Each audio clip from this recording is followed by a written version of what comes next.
This video is brought to you by Craftsy. When writing the words for my last video, when I made a strong call for sensitive people's self-love and belonging in this world, I realized I had severe problems putting my experience into words. It took me a few days of struggling with my writing when I realized the reason. There was a voice inside me that seemed to ask the same question all over again. Who do you think you are?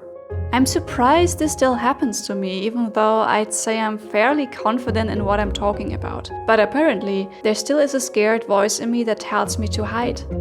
It feels like wanting to grow a meadow, but then constantly going over it with a lawnmower, afraid of what the neighbors may think.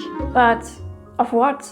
Being myself? Uplifting others? To me, being this upset about something so natural shows a pattern that I think many sensitive people know. Feeling extremely self-conscious of who we are, even though there's really no reason for it. On the contrary, it is my firm conviction that the world is in dire need of sensitive people's confidence. Let me share with you the crucial reason why this world needs our confidence, and also what I've personally been doing for over a decade to shape an inner garden where my confidence can grow gently.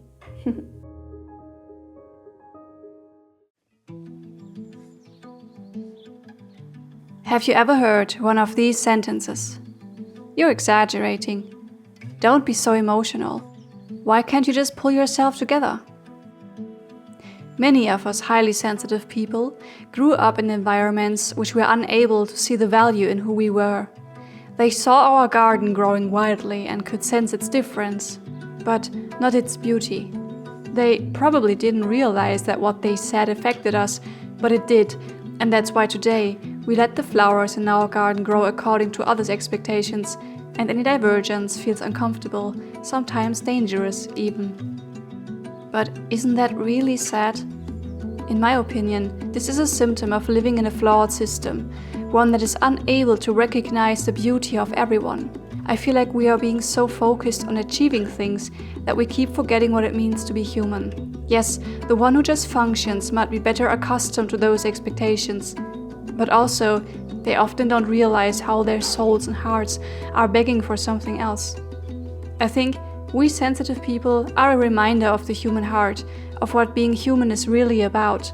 We might sometimes look like a failure according to the system's expectations, but we serve a greater purpose, one that is so important. Because without the creators, the sensitives, the whimsical people showing the beauty of life, humans would function so well, they would just forget that they're human at all. This is why our voices matter. I myself had to learn how to find strength in the way I'm built. And it is a process that still lasts to this day. I see my inner world like a garden, but often I have to work to preserve this garden in this harsh world.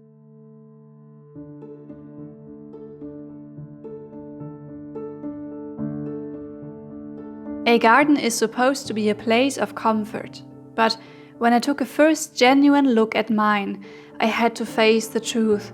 It was full of flowers I didn't like, trees had been cut down I'd love to keep, and someone else had left their trash there as not to deal with it themselves. In other words, my inner garden was full of negative belief systems and self-degrading thoughts spreading on the ground like poison ivy.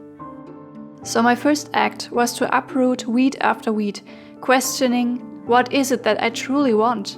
In other words, which beliefs about myself do I want to plant? If the ivy stood for the belief that I was useless and weak, what could the flowers tell me?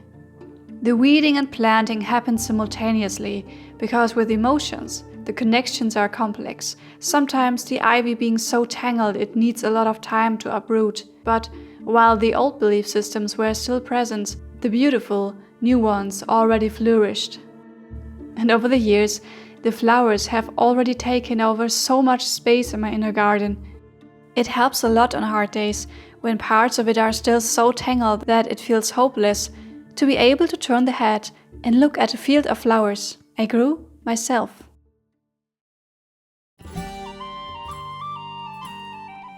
The ivy had me thinking I couldn't do anything, but the newly grown flowers helped me realize the possibilities.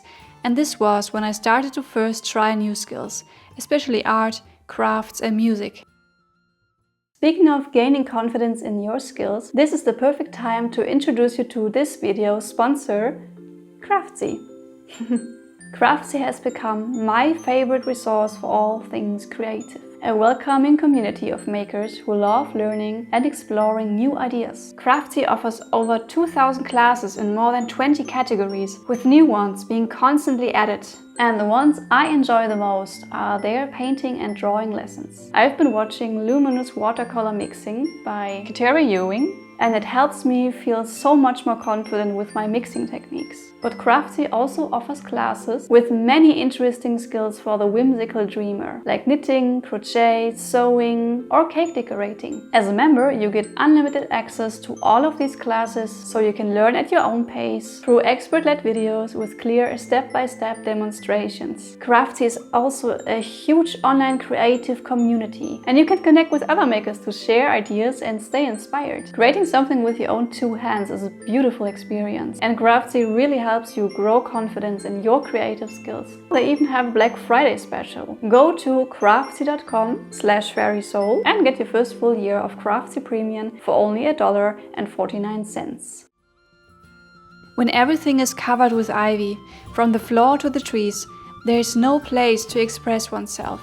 But in the process of weeding and planting, more and more room for exploration was created. Over time playing, I was able to create something that reflected what I had always felt on the inside, and this way, my garden in the making became visible to the outside. When I started, I had so little confidence. I could barely look at my own drawings, for example, without feeling like a failure. But with the growing of the garden and the ability to appreciate myself more, I started to see the value in it. And today, I sing, I do embroidery, and I even sold prints of my own paintings. All because I didn't give up, even if at times the ivy made it extremely hard to keep going. In the end, creating something and seeing how, over the years, my creations became an expression of the beauty that was always in me was a big step in gaining self-confidence in my sensitive nature.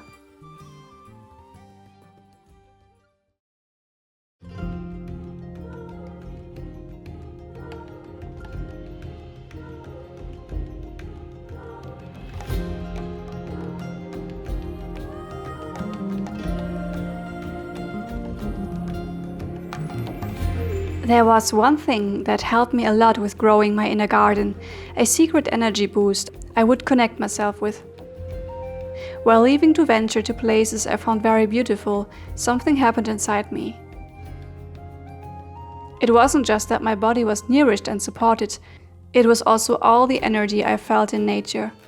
My sensitivity was a big advantage here. I didn't just pass and think, oh, that's pretty. I could feel the interconnectedness of everything and how I was part of it, accepted, loved, unconditionally. Because actually, love is always there. It's just that our systems ignore it. Nurtured by the trees and plants, I finally found some self-acceptance. And while the journey of growing my garden wasn't an easy one, the life force of Mother Nature was what nourished me so much that I started to bloom and become more lively. My inner garden became more playful, and I started to feel how all the flowers of self-kindness I had planted sprung into bloom. As a result, I started to feel more at ease with myself and dared to show myself here and there more often, until I wasn't hiding so much anymore. I started to make decisions to not always be so quiet, but speak about what was on my heart more. At the beginning, just carefully, and over time, more self-assured. Because I felt there was always someone or something having my back that was greater than what we are taught to see.